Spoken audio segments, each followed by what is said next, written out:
What would you say has accounted for this situation in our setting? Why is it so in Ghana? Over the period of our democratic governance, every successive government has been more corrupt than the previous government. All right? Please say that again for clarity's sake. Since our 1992 constitution and we were into the Fourth Republic, every successive government have been more corrupt than the previous government. And you are saying it means that we are worse off than we used to be? Exactly, in corruption. And the next government will be more corrupt than this present government. Prove that, Bishop Mensah. The reason why this has happened is that nobody has witnessed people being punished for being corrupt. You come to office and within 4 years, you acquire lands, filling stations, buildings, and what have you, and you are coming from among the society. And the people knew you before you went into government. And within 4 years, how can you probably acquire all this wealth? And yet nobody will call you to question. Nobody will prosecute you because the member of government who must prosecute you, the Attorney General, is in his own government. So why is he going to prosecute his own? So you are let off the hook. So then when the next government comes, all right, the previous people, they did it and nobody punished them. So we'll be more corrupt than, the previous government. But until we make this corruption unattractive, we wouldn't have successive governments corrupting themselves. So that is what we see ourselves now. Every successive government has been more corrupt than the previous government. And until we redefine what we want to do, we will be worse off in the next government. We will be worse off. Our biggest problem has been the kind of constitution we have. And, Bishop Wood said, we are not matured yet. Now, you compare American democracies over 250 years. So they've come a very long way. For us, we are just about 28, 29 years in democracy. So we are still crawling and trying to develop ourselves. Okay, but the major problem we have in our constitution, our constitution has really promoted this kind of corruption and the winner takes all. And that has become our major concern.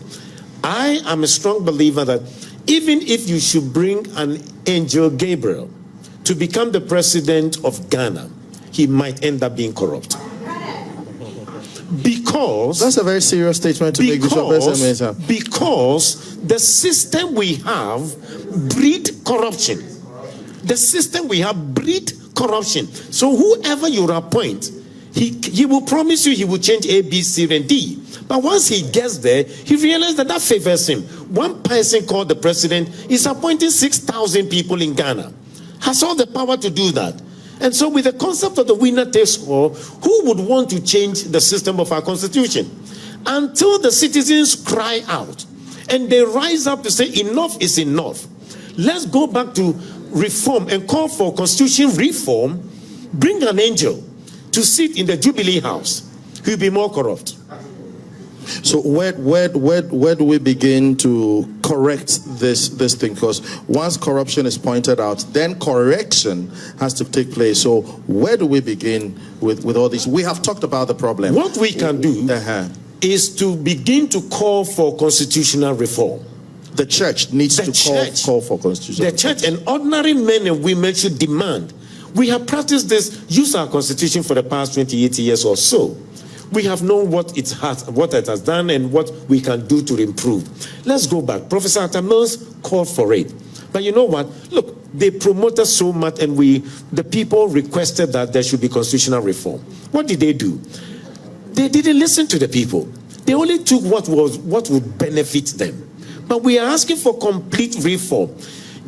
We want a government where the president will not appoint the IGP. Where the police will be truly independent, that the IGP can work without looking behind his back.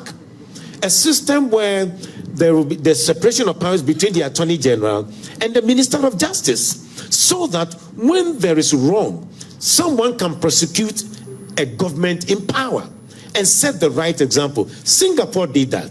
And they decided that they were going to kill corruption. And they started with the the highest in authority, when they punished one of their key gurus in politics and they jailed him, he said that was the end of corruption in Singapore. You see, so as long as you have, look at some of the cases that went to court. The Attorney General did not push it. The Aisha case, they didn't push it. And look at what the senior minister said, that it was for economic reasons. Then later on, he couldn't defend it. Look, we are in a mess. And we need to demand for this constitutional reform.